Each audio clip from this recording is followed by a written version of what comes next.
Super star Rajinikanth அவர்களை பற்றி இளைய தளபதி விஜய் அவர்கள் கூறியதை தற்பொழுது காண்போம். சின்ன வயசுலிருந்தே நான் ரஜினி ரசிகன். வாரத்தில் 4 நாள் ஸ்கூலுக்கு போனால் 3 நாள் ரஜினி படம் பார்த்துட்ருப்பேன். எனக்கு 5 வயசாகி இருக்கிறப்ப ரஜினி சாரோட அன்புக்கு நான் அடிமை படம் ரிலீஸ் ஆச்சு. எப்படியாவது படம் பார்த்துடணும்னு ஆசை. ஆனால் ஸ்கூலுக்கு கட்டடிச்சிட்டு போகிற வயசு அல்ல அது. அதனால் நான் என்ன பண்ணினேன்னா, அப்பா ஷூட்டிங்க்கு போன உடனே எங்கள் அம்மா கிட்ட ரொம்ப அடம் பிடிச்சி மேட்னி ஷோவுக்கு போயிட்டேன். மேட்னி ஷோ பார்த்துட்டு வெளியே வந்ததும் திரும்பவும் ஈவினிங் ஷோ பார்க்கணும்னு அடம் பிடித்தேன். ஒரு போடு போட்டு வீட்டுக்கு கூட்டி வந்து விட்டாங்க. அங்கிருந்து நேரே சுரேந்திர மாமா வீட்டுக்கு போனேன்.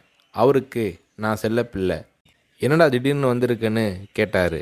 அன்புக்கு நான் அடிமை படம் பார்க்கணும்னு சொன்னேன். என்னடா திடீர்னு வந்து சொல்கிறானாரு. இல்லை, கண்டிப்பாக போகணும்னு சொன்னேன். சரி வா, அம்மா கிட்ட போய் சொல்லிட்டு போகலாம்னாரு.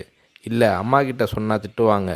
நான் உங்கள் வீட்டில் இருக்கேன்னு சொல்லிட்டு வந்துட்டேன். படம் பார்த்துட்டு நைட்டு போயிடுறேன்னு. அதே மாதிரி சுரேந்திரர் மாமா கூட போய் 2வது தடவையாக படம் பார்த்துட்டு வீட்டுக்கு வந்துட்டேன். அப்படியும் சும்மா இருக்கலை. ஷூட்டிங் முடிஞ்சிட்டு 9 மணிக்கு அப்பா வந்தார். வாடா சாப்பிடலாம்னாரு. எனக்கு பசி இல்லைன்னு முகத்தை திருப்பிக்கிட்டேன். கோபமாக இருக்கிற மாதிரி நடிப்பு காட்டினேன். இல்லை, சாப்பிட்டு தான் ஆகணும். உன் ப்ராப்ளம் என்னன்னு சொல்லுனாரு. அன்புக்கு நான் அடிமைக்கு கூட்டிகிட்டு போனால் சாப்பிட்றேன்னு சொன்னேன். சாப்பாட்டை பரிமாறிக்கிட்டு இருந்த அம்மா என்னை பார்த்து, அட திருடா, என் கூட வந்து அந்த படத்தை மேட்னி ஷோவில் பார்த்துருக்குற மாதிரி முறைச்சி பார்த்தாங்க. சரி வந்து சாப்பிடுனாரு. சாப்பிட்டு முடித்ததும் நைட் ஷோவுக்கு கூட்டிகிட்டு போனார். உண்மையிலேயே அன்னைக்கு மேட்னி, ஈவினிங், நைட் ஷோன்னு 3 தடவை ரஜினி சார் படம் பார்த்தேன். படம் பார்த்துட்டு வந்ததும் அப்பா கிட்ட ஒரு அன்பு கட்டளை போட்டேன். நாளைக்கு நான் ரஜினி சாரை பார்க்கணும், அவர் கூட நின்று ஃபோட்டோ எடுக்கணும்னு சொல்லி அப்பாவோட கழுத்தை கட்டி பிடிச்சிக்கிட்டேன். அடுத்த நாள் காலை நானும் என்னோடய ஃப்ரெண்ட் கார்த்திக்கும் அப்பா கூட போனோம். ரஜினி சார் வாகினி ஸ்டுடியோவில் ஏதோ ஒரு ஷூட்டிங்கில் பிஸியாக இருந்தார். நான் ரஜினி சாரை நேரடியாக பார்க்கிறது அதுதான் முதல் தடவை. எப்படி ரஜினி சார்கிட்ட பேசுகிறதுன்னு பயந்துக்கிட்டு இருந்தேன். அவர் கூட்டிகிட்டு போய் அன்பாக பேசினார். அப்படியே என்னை தன்னோட மடியில் உட்கார வச்சுக்கிட்டு என்ன படிக்கிறேன்னு கேட்டார். சொன்னேன், நான் உங்கள் கூட நின்று ஃபோட்டோ எடுக்கணும்னு சொன்னேன். சிரிச்சுக்கிட்டே என் கன்னத்தை தட்டி கொடுத்து எங்களை அணைச்சிக்கிட்டு ஃபோட்டோவுக்கு போஸ் கொடுத்தார். என்னால் மறக்க முடியாது அந்த இனிய நாளை, அவரது அன்பான அரவணைப்பை. வீட்டுக்கு வந்ததும், அப்பா நீங்கள் பெரிய டைரக்டர்னு சொல்கிறாங்க, ஆனால் என்னால் உங்களை டைரக்டராக ஏற்றுக்க முடியாது.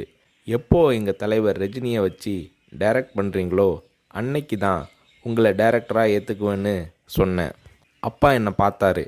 ஒரு ஹிந்தி படம் டைரக்ட் பண்ணுறதுக்காக எங்கள் அப்பா பாம்பே போனார். எனக்கு ஹாலிடேங்கிறதால நானும் அம்மாவும் கூட போயிருந்தோம்.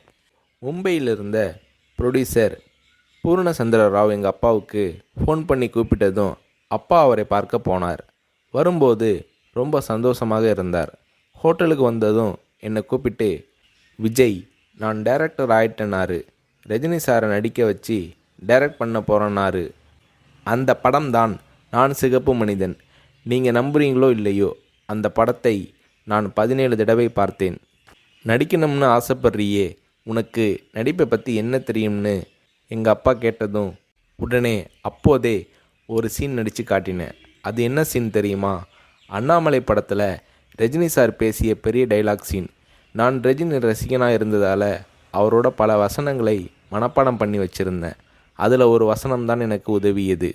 ரஜினி சார் சரத்பாபுவை பார்த்து தொடையில் தட்டிக்கிட்டு கோபமாக பேசுவாரே, அந்த வசனத்தை நான் பேசி நடிக்கிறத கொஞ்ச நேரம் அப்படியே கூர்ந்து கவனிச்ச எங்கள் அப்பா என்னை பக்கத்தில் கூப்பிட்டு, நாளைக்கு உனக்கு மேக்கப் டெஸ்ட் எடுக்கிறேன்னாரு.